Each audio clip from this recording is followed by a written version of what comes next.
Преди да пристъпим към разглеждане на дневния ред, ще помоля за минутно мълчание на един наш бивш колега, господин Костадин Мъценски, който днеска изпратихме. Ще го помоля да станете за минутно мълчание.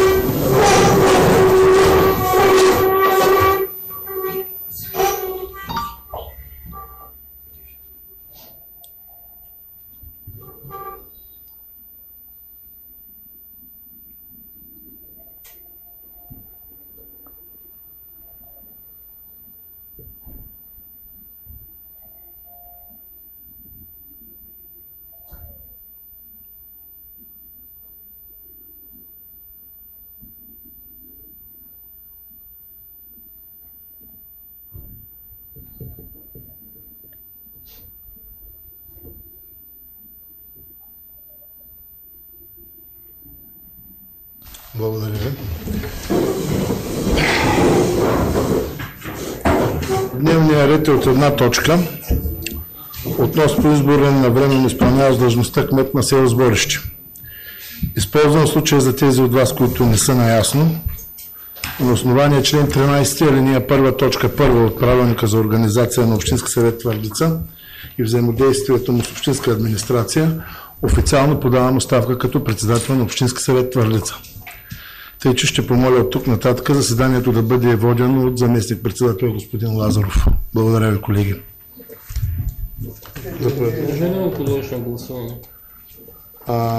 Който е съгласен господин Лазаров да води заседанието от тук нататък, моля да гласува.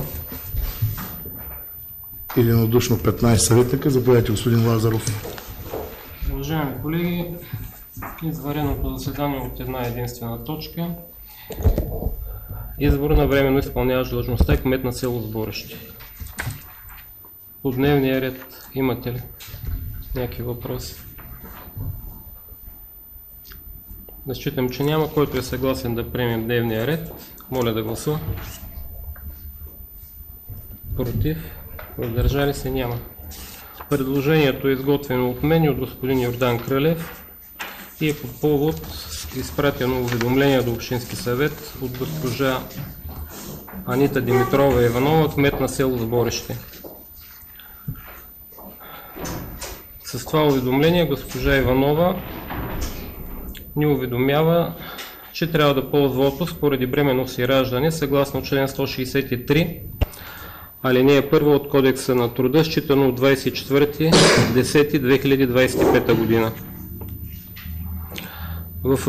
В уведомлението госпожа Иванова е направила предложение за лице, което да я замества, а именно Румен Иванов Акланов с следните мотиви. Господин Акланов е бил временно изпълняващ длъжността кмет на кметство по време на организирането на местните избори през 2015 година. Замествала и госпожа Иванова при ползването на отпуск, както и това, че е запознат с общинските дела, тъй като е служител в общинска администрация. Той е местен жител и всички хора от селото го познават. Притежава необходимите качества да се справи с възложените отговорности. Проектът на решение включва и освен избирането на временно изпълняващ господин Румен Иванов Акланов и определение размера на основното трудово възнаграждение на заемащия длъжността в РИТ. То е съгласно прието наше решение от 30.06.2025, което е направено по предложение на кмета на общината. Искам да ви съобщя, че това предложение ни беше предоставено като доклада, не като предложение, от община Сливен и от община Божурище, от секретарите на тия общини. Те казаха, че има такава практика и в техните общински съвети по този начин са процедирали и за тях компетентния орган и общинския съвет. Рядко се случват такива неща, но говорих с тях, казаха, че има трайна практика, включително и съдебна. Общинския съвет трябва да избере заместващ. Това е, което мога да ви кажа. Заповядайте, господин Валев. Уважаеми господин Лазаров, господин Вълчинков, кметове на общински населени места и гости, не виждам дали има. Според член 42 от ЗМСЯ и член 39 Общинска съвет няма правомощията да прави такъв избор. Изцяло правомощията са в кмета на общината. Това е според закона за ЗМСЯ. Така че не знам доколко ще бъде законосъобразно днешното гласуване за заместник. Господин Вълев, аз ви казах, там в тия текстове, които ги цитирате, няма такова нещо забрана. Общинския съвет не може да прави това. Направо не също допитване, извинявам се, че ви прекъсвам, за Сдружението на общините на Република България, че такива правомощия са изцяло на кмета на общината. Ако се окаже, че е неправомерно това гласуване и този заместник, не знам доколко е законосъобразно. Така, заповядайте. Лазаров, разрешите да зачита становището на Националното сдружение на общините до Общинската избирателна комисия. Закона за местно самоуправление и местната администрация не предоставя правомощия на Общинския съвет да се произнесе с решение по този случай. Законът урежда предсрочното прекратяване на пълномощия на кметовете, член 42, но не предвижда процедура за временно заместване при законното отсъствие на кмет на кметство. И още нещо, съгласно член 39 от Закона за местното управление и местната администрация, с правомощия за назначаване на заместница разполага единствено кмета на общината и кмета на района. За кметове на кметства не се предвижда възможност за назначаване на заместници. И понеже ние нямаме районен кмет, правомощията ги назначенията, правомощията ги взема общинския кмет. Становището на Общинската избирателна комисия е, че не е необходимо решение на Общинския съвет за уреждане на временното изпълнение на функциите, тъй като такова правомощие не е предоставено по закон. Законът, тук се повтаря вече, законът не предвижда възможност за назначаване на заместник кмет на кметство. Съгласно член 39 алинея 1 от закона, правомощие да назначава кмет на кметство има кметовете на общинските съвети и районните кметове. Сега, доколкото разбирам, ние тук правим процедура за избиране на временно изпълняващ длъжността кмет на кметство Сборище, човек, който да извършва административните услуги в услуга на населението на село Сборище. Значи, Румен го познавам от много време, знае къде работи. Той няма да може да се изпълнява пълноценно задълженията и функциите, защото е назначен от местото за 4 часа. Другите 4 часа са в училището. Така че той в кабинета на кмета ще стои само 4 часа и ще бъде много трудно да изпълнява функциите на заместник. Благодаря за вниманието.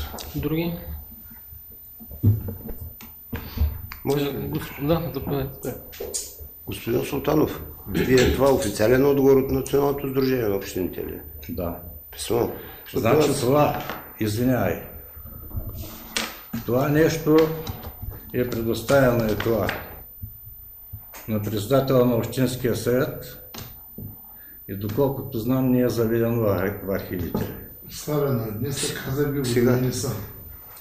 Това защото аз съм направил справка, по телефона нямам официален отговор и те не са категорични, че практиката е за малките населени места да се назначава с заповед на кмета, защото законодателството не е изцяло доуточнено и конкретизирано.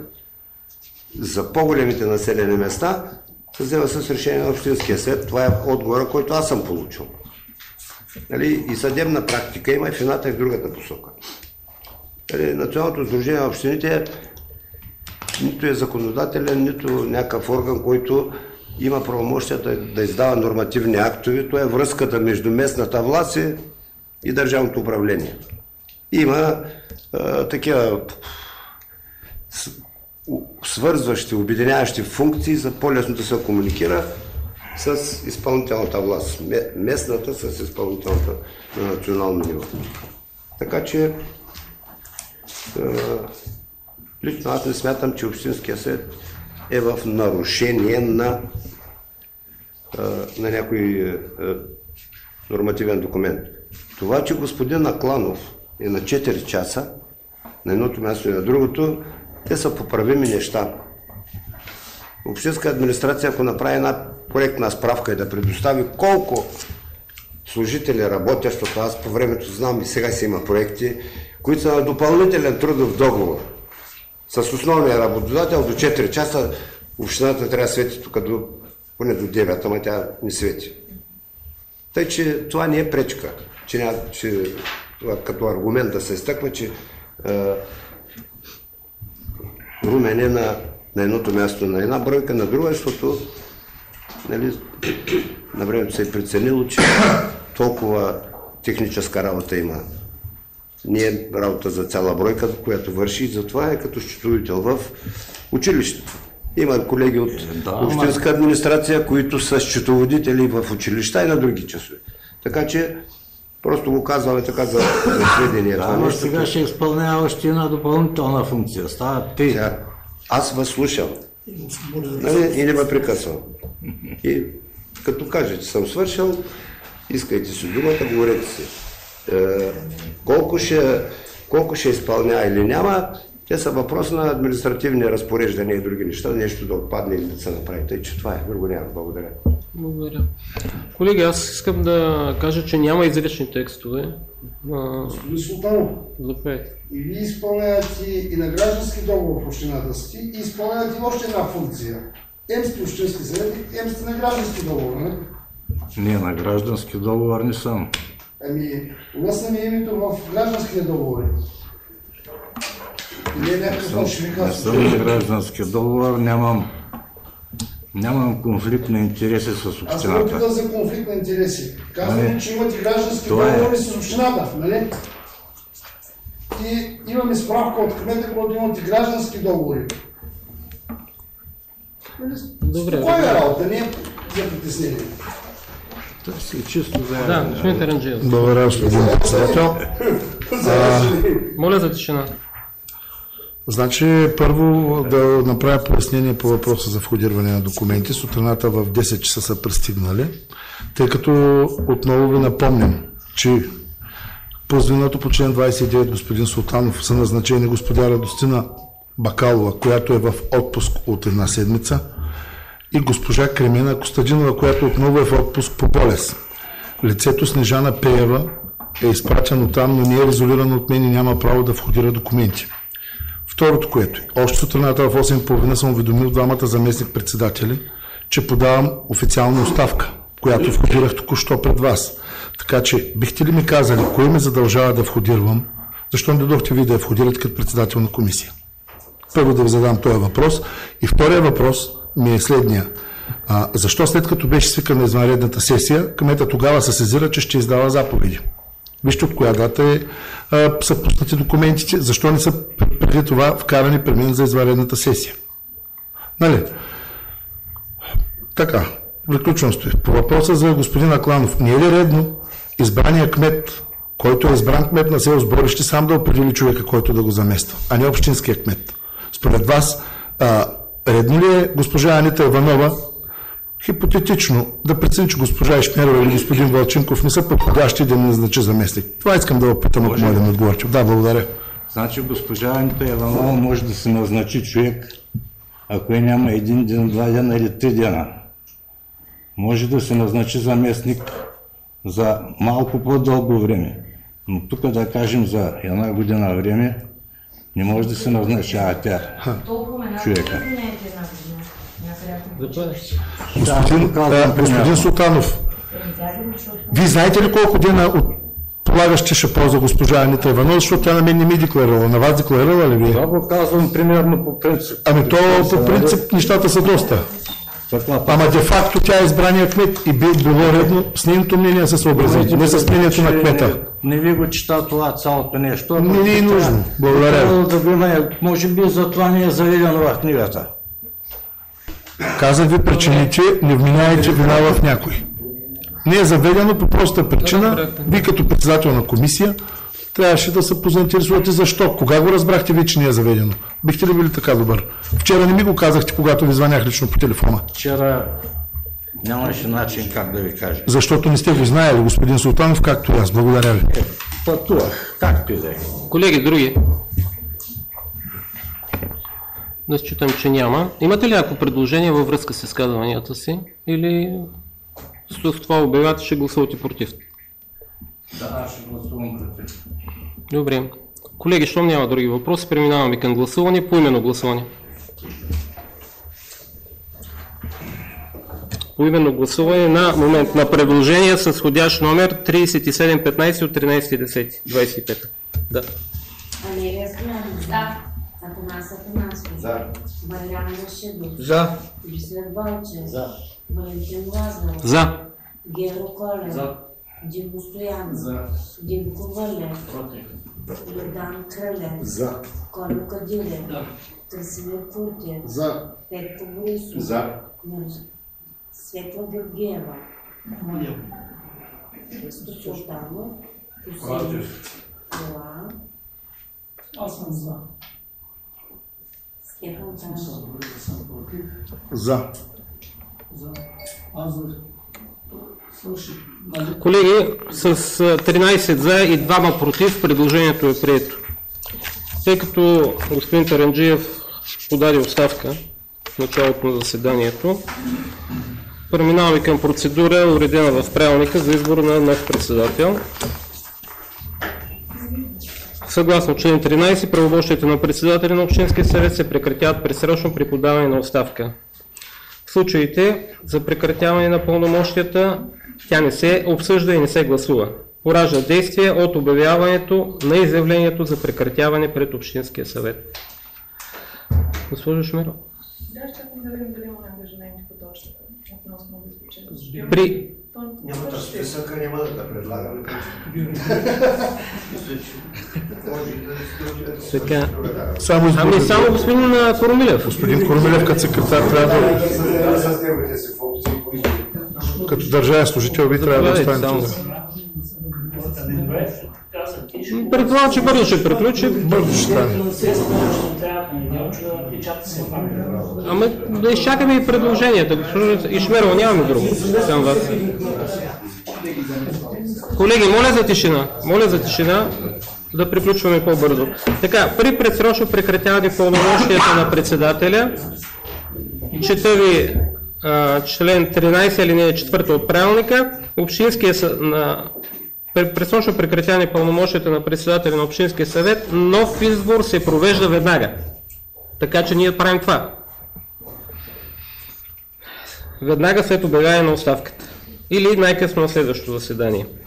При предсрочно прекратяване пълномощията на председателя, заседанието на съвета се председателства от заместник-председател, а ако няма такъв, от избран общински съветник. Ние в началото избрахме Моя Милост за председателства.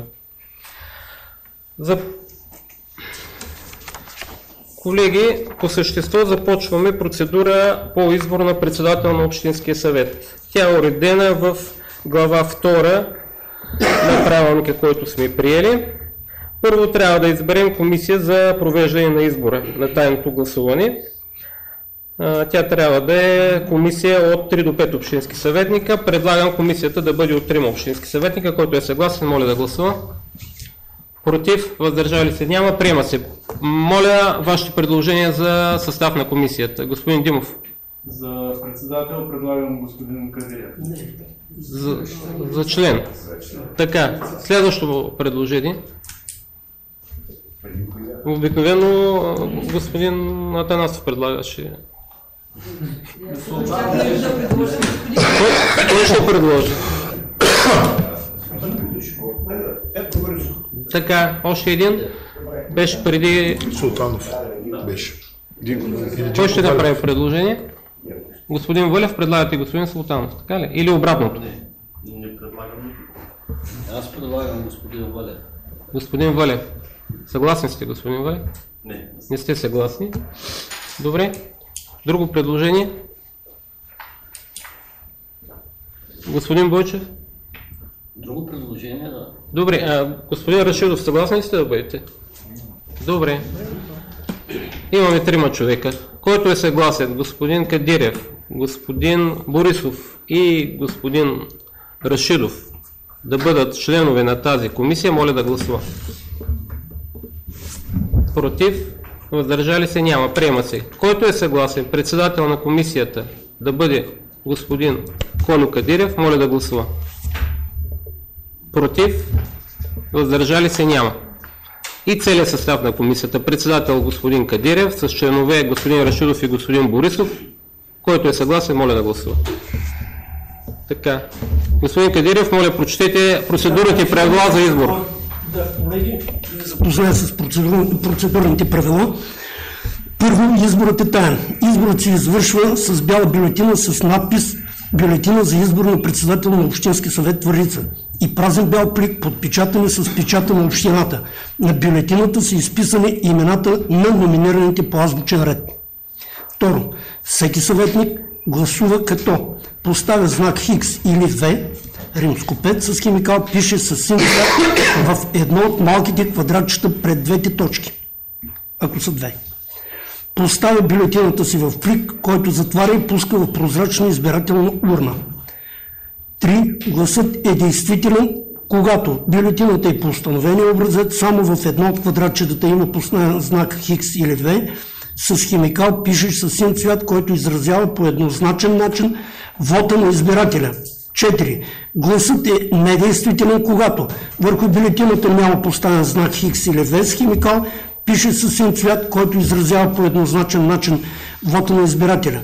2. Върху бюлетината има поставен знак Хикс или В с химикал, пишеш със син цвят, на който засяга повече от едно квадратче за гласуване и не може да установи еднозначно волята на избирателя, при условие, че има повече от един кандидат. 3. Бюлетината е пусната в избирателната урна без плик. Бюлетината не е по установения образец. Върху бюлетината са подписани думи и знаци. В тези случаи е невалидна бюлетината. 5. Празните пликове се смятат за недействителни бюлетини. 6. За избран се смята кандидата, получил повече от половината от гласовете от общия брой на съветниците. Ако при първото гласуване не се получи необходимото мнозинство, изборът се повтаря в същия ден, като в него участват двамата кандидати, получили най-много гласове.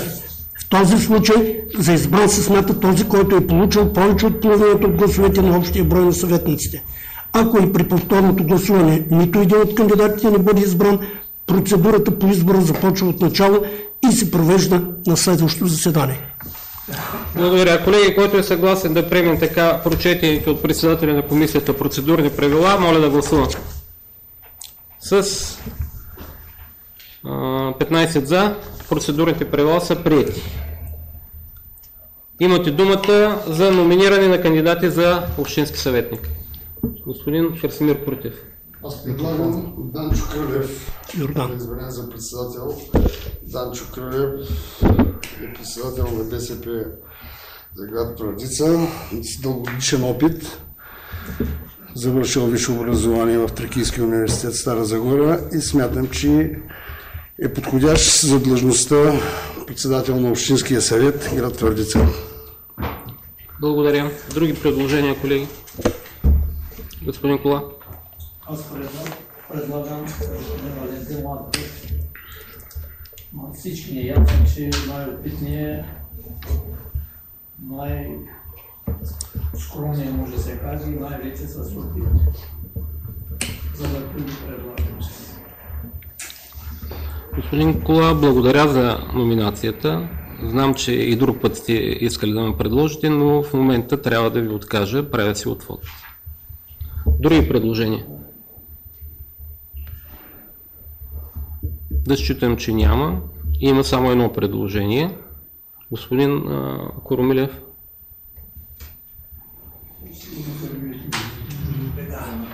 Така, господин Кадирев ще обявя почивка. Свържете се с господин Коромилев.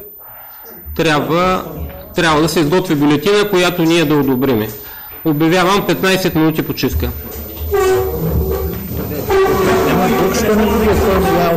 Да. Изрично е записано в закона. Ще си съборя собствения избор.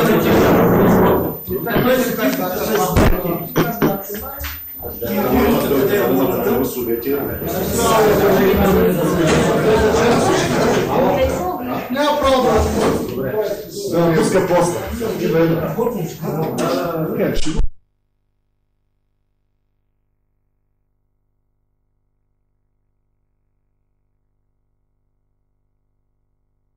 с която ще ни запознае председател на господин Кадирев.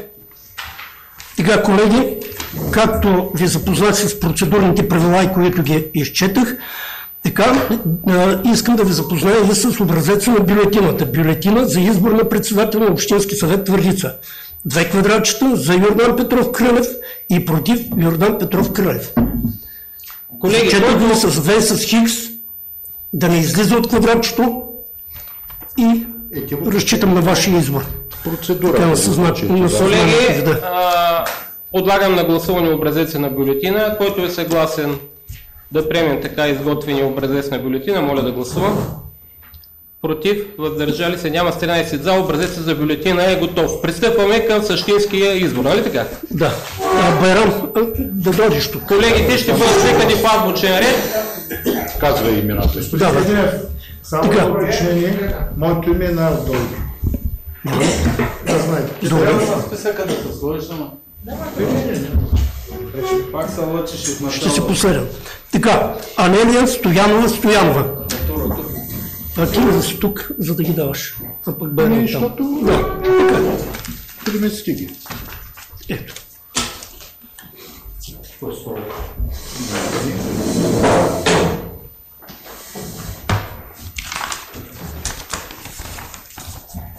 Подписи само по-силно. Да, няма проблем. Всеки ще се подпише. После да се подписали след гласуването. Първо да се подпишете и... Като пълниш плитка. Има ли химикал вътре? Има, да. Има. Да не ги гона. Бързо, дай ми бюлетина. Така, Атанас Христов Атанасов.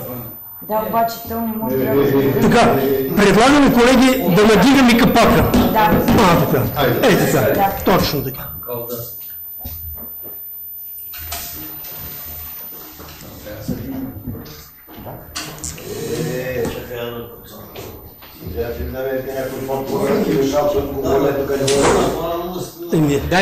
Дайте друг. Комисията, вижте за химикал. Ето и друг. То няма къде да го останеш и това търкаля. Да, търкаля се на служител. Масата има наклони го горе, не може да... Тя процедурата... Стои тук ми отне повече време да... Подпис, господин Атанасов. Извиняй. Байрам Рашидов.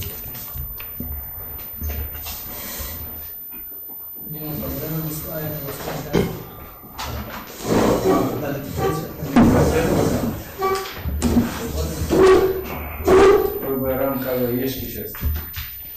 Със светло опалване на настоящия история.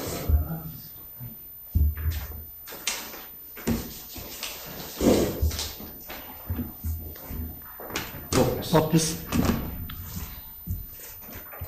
Бисер Йорданов Бойчев. Заповядай за бюлетина.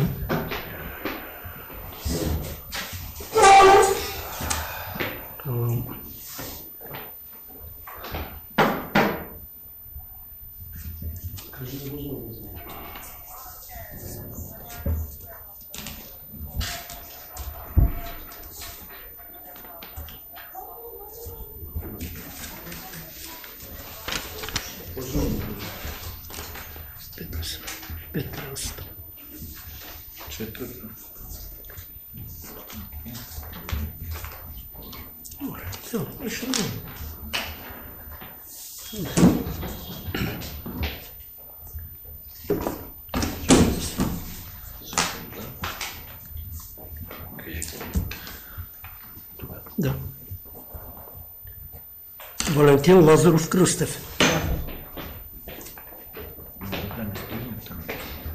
Шести, 13.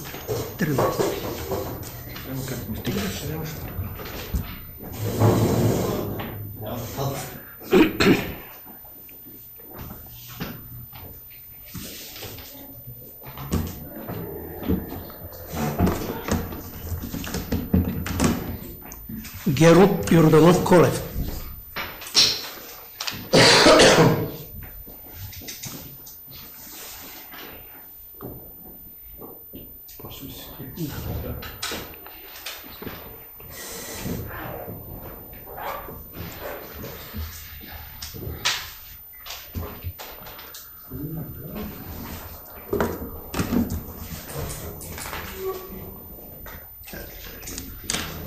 Димо Иванов Стоянов.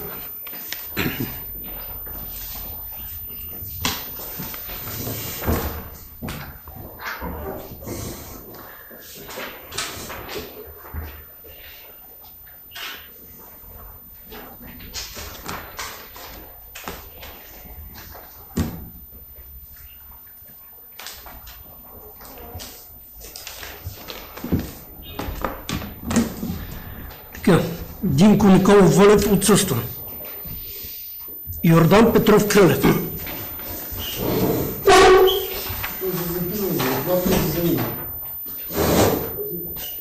Господин Вълев се записан за заплата и изчезна. Нареждането е така, не се следва. Не се следва, може да се откаже от заплата. Тише, тише. И той е списъка. Да, с гражданския договор го има.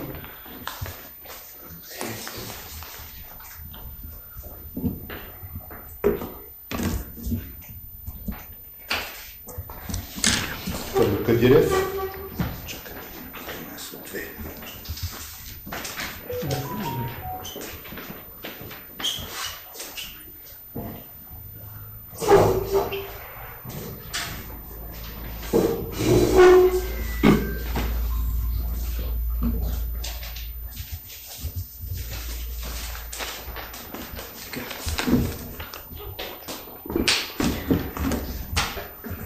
Красимир Динев Куртев.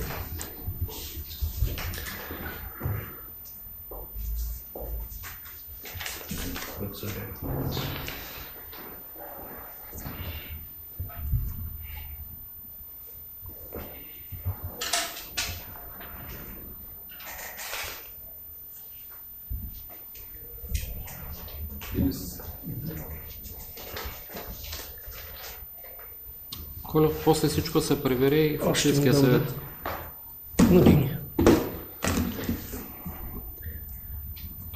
Петко Борисов Менов. Заповядай.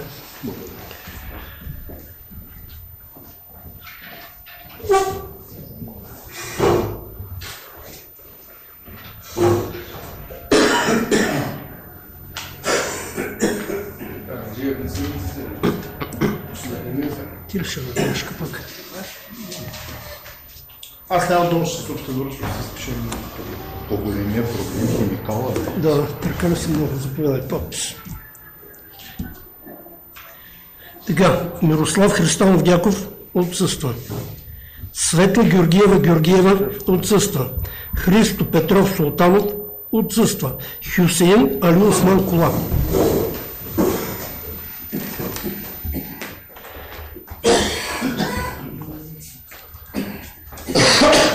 Другият Таранджи. Така. И всичко ще запишем, ще отделим преди да приключим. Така, виж ги само колко са, 15.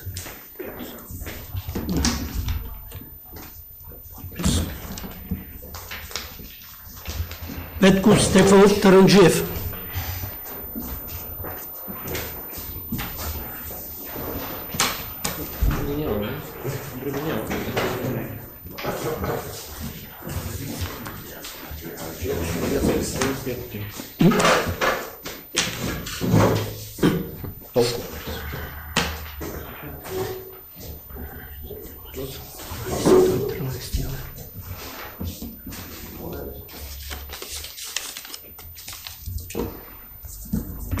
Не тук. Е така, искам. Да. колеги, приключихме с гласуването. Бяха ми, преди да проведем избора, ми бяха връчени 18 плика и ги имаме 5 излишни, празни, също 5 празни бюлетини, които ги отделяме на страна. Имаме 13 подписа. Господин Лазаров зачети присъстващите и трябва да преминем сега комисията към преброяване на бюлетините. Първо пликови, после бюлетини. Да, всичко ще разпределим. Брой. Не, брой. Да, ето така ги отварям. 2.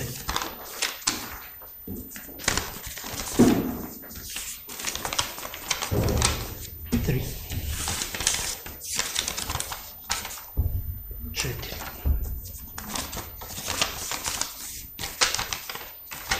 5.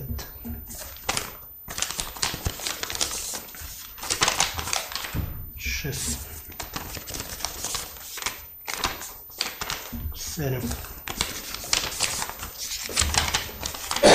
8. 9.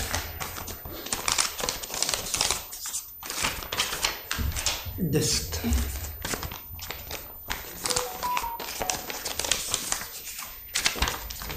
11.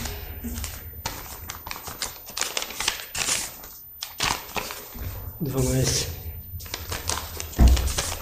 Така, 13 бюлетини с 13 плика, с 13 печата.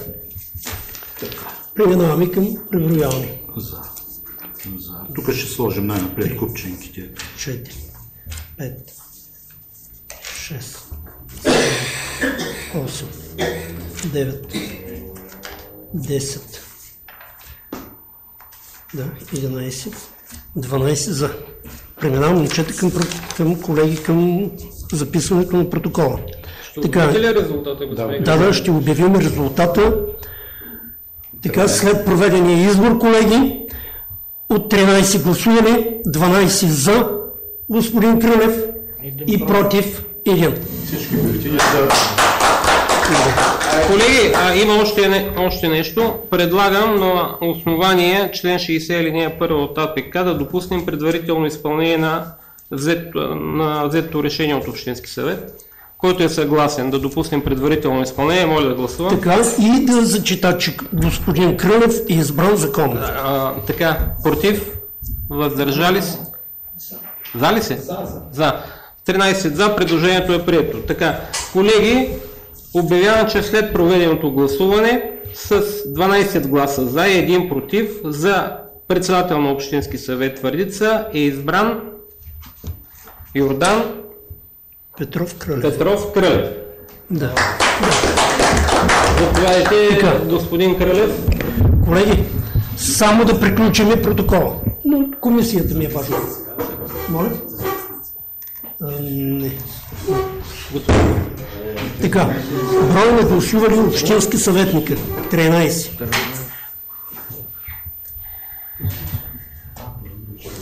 Така, недействителни бюлетини 0. За, довиждане, за 12. Против 1. Комисията обяви, че на основание член кандидатът Йордан Крълев, Йордан Петров Крълев. Да, трети имена, но много малко място. Както е да бюлетината, Йордан Петров Крълев. Не, малко е тук място. Така ще го. Няма проблем. Аз знае. Писал съм всякак. Красиво, грозно и ситно и едро. Така. Протокола председателят на комисията за избор на председател на Общински съвет обяви, че на основание член 24 от ЗНСМ кандидатът Йордан Петров Крълев е събрал необходимия брой гласове с оглед цитираната разпоредба от закона, поради което е избран за председател на Общински съвет Твърдица. Така, колеги, записахме 13 броя, брой на гласували общински съветници, недействителни бюлетини 0, за 12, против 1. Честито. Така и се подписваме комисията. Аз ли съм на първо? Ти си на второ място, да? Да, на първо като членове. Така, Байрамето, заповядай. Така сега. Така, всичко се събира. Само ми кажете, недействителните бюлетини и пликове. Също се пазят. Всичко се пазят. Колеги, да дадем думата на новия председател. Сега свършихме с... Първо да дадем думата. Добре. Заповядайте, господин Кралев. Благодаря, господин председателстващ. Колеги, първо искам да благодаря на всички за подкрепата, която получих. Благодаря на всички политически сили, благодаря на всички вас. Ще се постарая да оправдая това доверие, което ми гласувахте, и ще продължим да работим за благото на всички граждани в община Твърдица, като подчертавам, не го казвам само като заучена фраза, а да я изпълним със съдържание. Предвид и така недоброто отношение на кметската власт, задачите, които трябва да изпълняваме, няма да бъдат никак лесни, но в крайна сметка приемаме го като предизвикателство и продължаваме напред. Бордаме и с нови смели стъпки. Благодаря на всички. Колеги, поради изчерпване на дневния ред, закривам заседанието. Изключвай.